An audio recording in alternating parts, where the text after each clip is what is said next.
اتصلوا بحال البارح وجات عندهم اليوم وزيروا معاها في الحق والقانون. انا نبغى تعترف انه بصح دات فلوس ديال امها. اليوم ضريت بزاف اللي هاد الناس هادوها حد الحبس راني غادا عليه.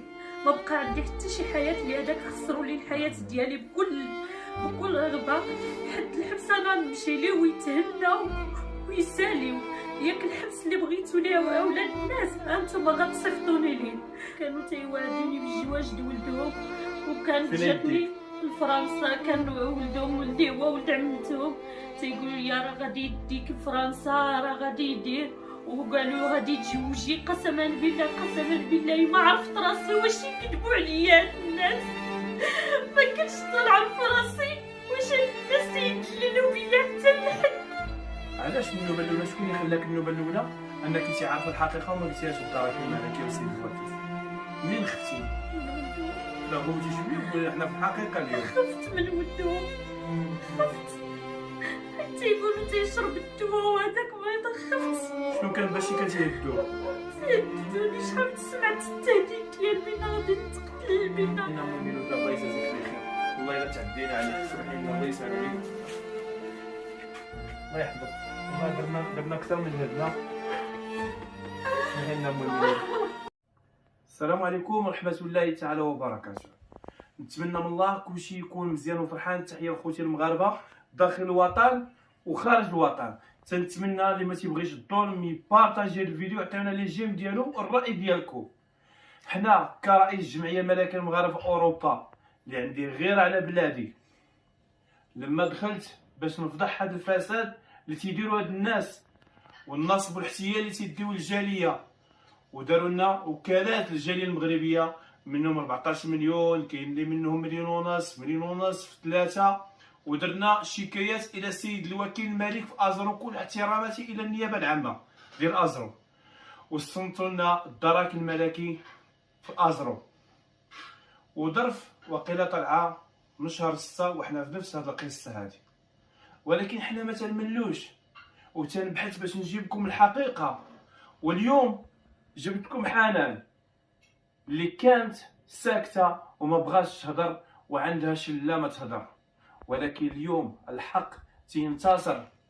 غادي تسمعوا على لسان اخت حنان شي حاجه تصدمكم. هاد القناه محبوبه، هاد الناس اللي تيديروا الاحسان العمومي بدون صفه، وهاد الناس اللي تيقولوا انه بناو بيار هما ما بناوهمش، واللي تيقولوا بناو مساجد هما ما بناوهمش، واللي خير دليل هو الشكايات اللي داروا المحسنين. وكاينين ناس حتى من دول الخارج اخ عصام. ولكن حنا الحمد لله ما تنعيشوش في غابه، حنا تنعيشوا في دوله الحق والقانون تحت شعار الله الوطن الملك. خوتي العزاز، بزاف الناس اللي جاو عندي وقالوا لي الزروالي وانت درتي شكايات وما كاين والو. لا، انا عندي ثقه كبيره في السيد الوكيل والنواب ديالو وفي القضاء وفي الدرك الملكي، الشرطه القضائيه ديال الدرك الملكي في ازرو. غير هذا الشيء خصو الصبر، وانه الحمد لله راه غاديين في البحث، والان وصلوا للبحث النهائي، لانهم اليوم والبارح تستدعيوهم على الكشافات الحساب البنكيه وكاع الاموال كلهم منذ بدايه القناه حتى لدابا شحال جاتهم. خوتي العزاز، اتصلوا بحنان الدرك الملكي البارح وجات عندهم اليوم وزيروا معاها في الحق والقانون على الفلوس دمي ميلود 4 المليون. واليوم حسي حنان بغات تعترف انه بصح دات فلوس ديال امها، وانه ديك 4 مليون ما جاش للشفط، جاو لامي ميلوده اللي صيفطوا المحسنين فلوس كثيره، ولكن عطاو اللي بغاو لامي ميلوده. وخا صوروا هذيك 4 مليون ما شدات امي ميلوده والو مسكينه، وفضل الله تقاتلنا باش شرينا هذيك الدويره. اليوم اختي حنان تشرح لنا كلشي وشنو تيديروا لها وفلوسها فين مشات، وحتى التجاره في البشر انه وعدوا هذه الدول اوروبا بالزواج وداو لها رزقها. قرب لي واحد شويه اخويا العزيز. اختي حنان مرحبا بك. السلام عليكم مشاهدين، تنتمنى ان شاء الله تكونوا لاباس.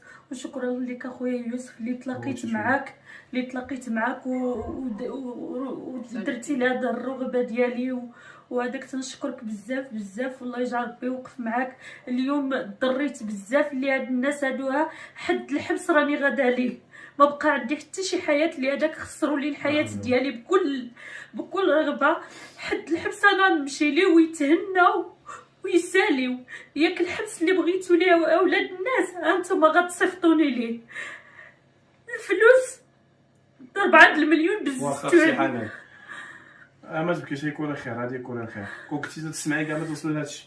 عييت مع خوتي من الاول، والله شاهد على ما اقول. وهم ميلود الناس نقول حنان حنان الله يهديك، قولي الحقيقه لسيد الوكيل وقولي للدرك الملكي، راه بلادنا بلاد الامن، راه ما كاينش شي واحد يظلم في هذه المملكه.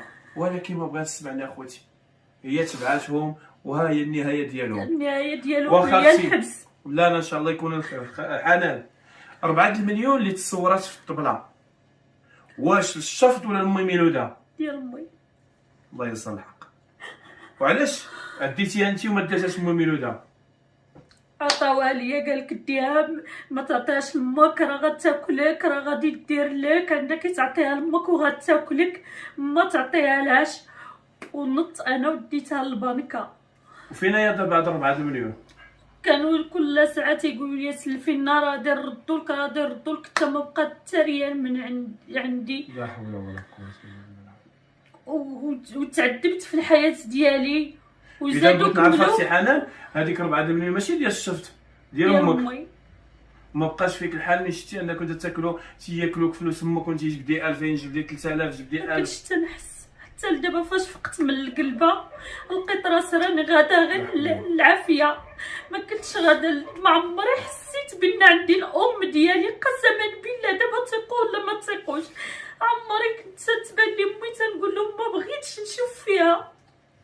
قسما بالله كان امي اللي كانت عندي معز عندي في الدنيا، ومعز عندي هي امي وبا، ما بقيتش نشوف ليها. حنان بغيت نسولك واحد السؤال، شحال انت خدامه مع هاد القناه محبوبه؟ كنت خدامه معاهم منين بداو القناه. شحال تكون دابا شي 3 سنين ولا شحال عطاوك في هاد 3 سنين كامله؟ 4 شهور. قسما بالله قسما بالله الا 4 شهور اللي شديت فيها 20 و20 و20. اذا 3 سنين وهي تتخدم وعطاوها 4000 درهم. بالله عليكم يا قلوب الرحمه، بالله عليكم يا اخواتي، وهذه رساله ديالي حتى الناس المسؤولين، راه ماشي غير هذه، نفس الطريقه بنت اختهم فاطمه، نفس الطريقه امي زهره اللي مات، وهذه الثالثه 3 سنين وما تيضربوا عليها تماره وعطاوها 4000 درهم. غادي نوقفوا في الصدمه اللي غادي تصدمكم. حنان باش كانوا تيواعدوك؟ كانوا تيوعدوني بالزواج د ولدهم، وكانت فين جاتني لفرنسا. كان ولدهم اللي هو ولد عمتهم تيقولوا لي راه غادي يديك لفرنسا، راه غادي يدير، وقالوا غادي تزوجي. قسما بالله قسما بالله ما عرفت راسي واش يكذبوا عليا هاد الناس. ما كنتش طالعه في راسي واش هاد الناس يدللوا بيا حتى لحد. بغيت ربي وهاد العواشر هادو اللي متقبله للعيد الميلود ياخذ لي حقي.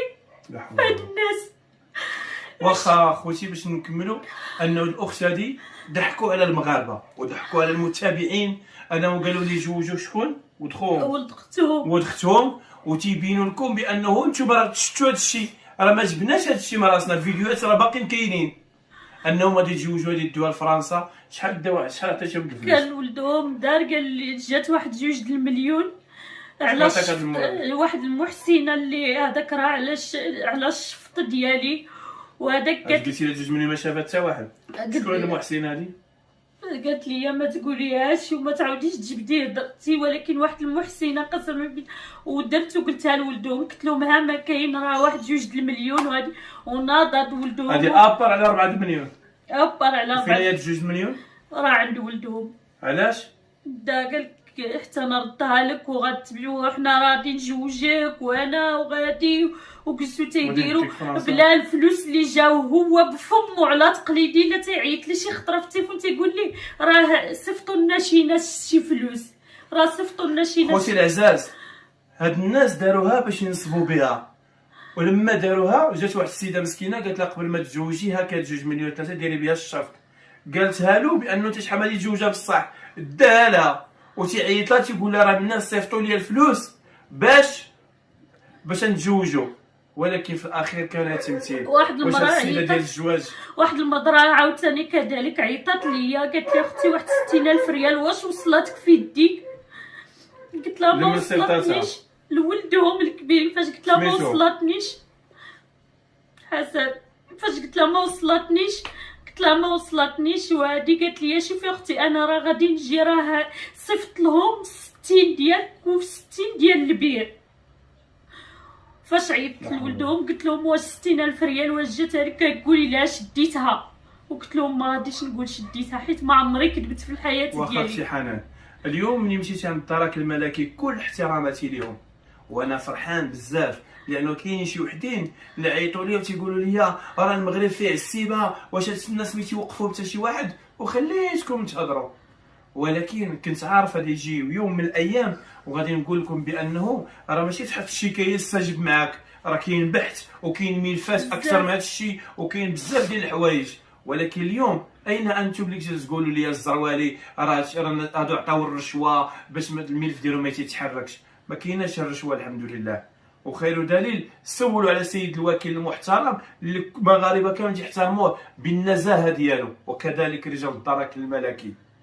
خوتي العزاز غادي تسمعوا شنو قالوا لك الدرك الملكي اليوم ملي مشيتي عندهم. قالوا لك الا ما تنازلت لكش امك على التنازل على الفلوس اللي ديتي لامك غادي نتابعوك في هذا الشيء ديال امك، الخيانه الامانه وانا ما كنتش عارفه هذا الشيء كامل. هاد الناس هادوها اللي كل شيء باش يحشوم عليكم تمشيو تديوني للمخزن مع قايه ما واعيه وتقولوا لي نوضي ديري دعوه ونوضي ترى عيطوا لك الجدارميه وانا ما عيطوليش.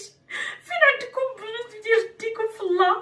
النوبه الاولى انه امام سيد الوكيل في التقديم الاول سقوا كل شيء. حنان قالت راه هي اللي نصبات على امها، حنا راه ما دينا ما والو. اختي حنان علاش هادشي كامل كنتي شاده وما بغيتيش تقول؟ هاد النقطه نخليوها حتى الاخر. شكون كيفاش تيتعاملوا معاك في الدار؟ شكون اللي تيسبك من الحزام من التحت؟ بغينا كلشي تقول لخوتك المغاربه. البنات جوج، شكون فيهم البنات؟ عرايساتهم جوج. لا بغينا اسمع حيت هما بزاف باش ما نظلموا حتى شي واحد. كاينه حفصه وسميتها وتيتيش فاش تيغوتوا عليا بزاف باش يغوتوا عليك الكلام اللي قلتي لي شنو تيقول لك الساقط؟ تيقول لي ما عجبكش الحال ديري اللي جري طوالك والا ما درتيش. وشحال من راني شاركت معاها الحليب وراه ربي اللي غادي يشهد في الحليب ديالها اللي رضعت من عندها. الا قالت لي هي دائما تتغوت عليا، دائما تتهزني بواحد هذاك راه. واخا اختي حنان علاش النوبه الاولى؟ شكون اللي خلاك النوبه الاولى انك انت عارفه الحقيقه وما قلتيهاش للدرك الملكي والسيد الوكيل؟ منين خفتي؟ من ولدهم. لا غوتي شويه وقولي حنا في الحقيقه اليوم. خفت من ولدهم، خفت حيت تيقولوا تيشرب الدواء وهذاك مريض. خفت. شنو كان باش كتهدوك؟ تهددوني، شحال سمعت التهديد ديال بين غادي نتقتل، بين غادي الا درتي خفت على راسي. خوتي العزاز كما قالت لي حنان هي قدامي، قالت انا عندهم واحد الولد مريض تيقولوا لهم لا هضرتي غادي يقتلك ولدنا مريض.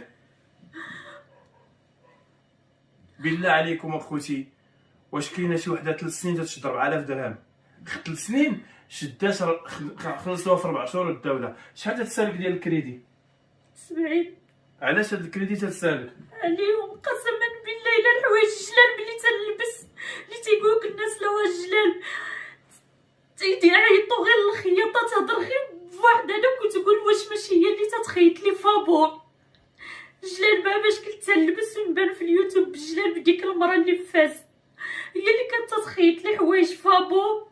وكنت هذاك والكريدي غرقت في الكريدي، غرقت حتى في كلشي. وتيقول لي ولدهم غنديروا لك الدار، غنديروا لك هادي. شكون اللي تيقول لك ندير لك الدار؟ صبري حسن كاينه البنت انا نقولها، كاينين الشهود، كاينين البنات جوج منها مغاس وكاينه البنت ديال مريت ما تجي امها واختها. كانوا فاش تيقولوا لي حنا تنعادوك نديروك الدار. صوري معايا ديالك داكشي اللي ضعتي فيه وداكشي حنا تنديرو كلشي غادي نديرو لك. اليوم فين الدار اللي درتو؟ اش المستقبل درتو لي؟ الحبس؟ علاش كنتو غتصيفطوني؟ ماشي حشومه عليكم. اش غتقولوا قدام الله؟ هذه غير الدنيا وطويله، وربي سبحان الله. ربي واش غادي تحاسبني حاسبكم؟ ما كاينش. خرجتوا عليا، ما بقيتش تنهضر مع امي، ما بقيتش تنهضر مع خوتي، ما بقيتش تنهضر مع حتى واحد في حياتي. خرجت سيدي عندي عباد الله، سيدي عندي فاش تزدت وكبرت، فاش عشت وتربيت، عملت لي الحل. علاش تخوي سيدي عندي؟ خويتي وخفت على راسي. والله العظيم راه فين كانت خالتي ميلودة اليوم، فين كانت من عيطوا لها الدرك الملكي. عند خوتي اختها زويتها اسحاق. والله العظيم حنا درنا كل في جهدنا، كل في جهدنا بانه نشوفوا دموع امي ميلودة هو دموع الفرح، ولكن هاد الناس ما قالوش امي ميلودة في التهديدات. شرينا لها دار، سبيت شبع شكايات على قبل هاد المراه، لانه ماشي امي ولكن ام المغربيه.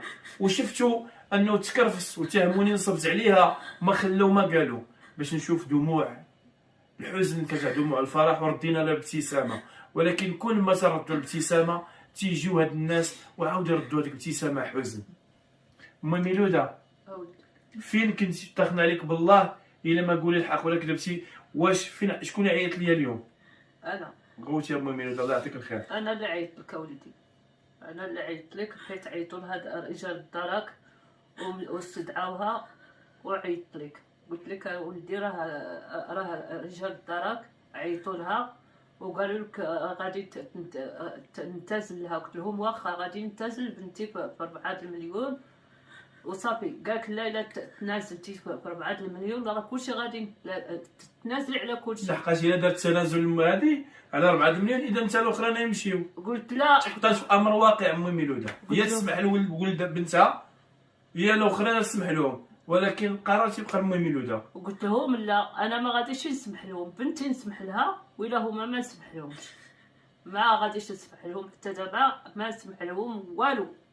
المسامحه ما كايناش، على حقاش راه شله ما داروا ليا، ما خلا امي ميلودة بغيت نقول لك امي ميلودة وسمحي لي والله تكرفسنا عليك الصراحه المرة. تكرفست يا ولدي بزاف والله. لا تكرفسنا عليك دائما. انا تتشوفوا حتى عيطات لي تقول لي ولدي علاش ما تتسولش فينا، بغيت نخليها في راحتها. انا ماشي من داك النوع كل ساعه تنصور معاها، حتى نخليها مسكينه في راحتها ترتاح. ولكن هاد الناس حسبي الله ونعم الوكيل فيكم. واش يحلالكم وتضحكوا على المغاربه وتلبسوا التشكاش وتضحكوا؟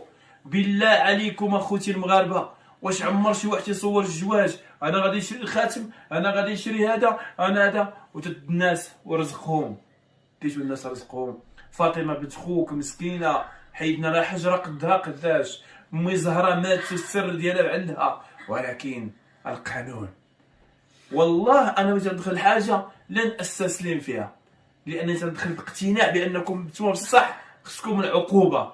المهم ميلودة ملي تشوفي بنتك متابعه ويقدر يكون عندها حبس، علمه لله القرار يعود اني بعمه، ولكن راه باين المتابعه راه باينه من النصب وخيانه الامانه. كيفاش الاحساس ديالك؟ ضريت بزاف ولدي، ضريت من جهه بنتي بزاف ما نكذبش عليك.